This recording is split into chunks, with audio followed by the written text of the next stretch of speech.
Artis kondang Raffi Ahmad harus menjalani terapi setelah mengalami saraf kejepit di bagian pinggang. Beberapa waktu lalu, Raffi Ahmad sempat dilarikan ke klinik Lamina Pain dan Spine Center untuk menjalani tindakan pengobatan. Dr. Mahdian Nur Nasution selaku dokter di klinik Lamina mengatakan jika saraf kejepit tersebut sudah berulang dialami Raffi Ahmad. Hal itu disampaikan dalam video yang diunggah di kanal YouTube KH Infotainment. Menurut Mahdian, Raffi mengeluh kesakitan di bagian pinggang usai menggendong putra sulungnya Rafattar. Guna mengatasi keluhan tersebut, Raffi Ahmad langsung melakukan magnetic resonance imaging atau MRI. Dari hasil pemeriksaan MRI, dokter mengatakan bahwa ada benjolan yang terlihat pada saraf di pinggang Raffi.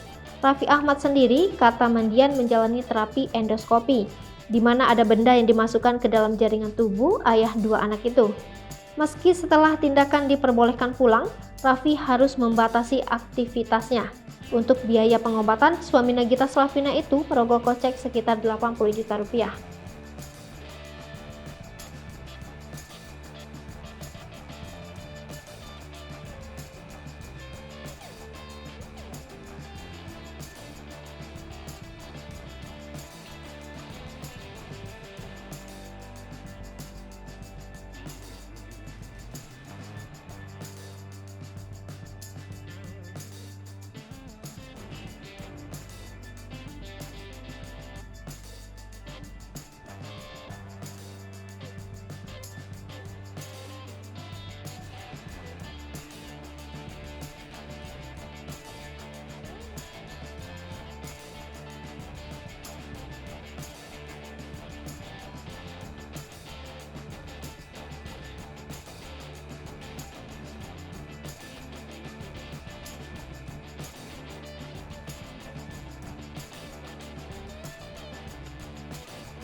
Hai pemirsa Sri Popo TV, jangan lupa komen, like, dan subscribe, serta tonton terus berita-berita terupdate lain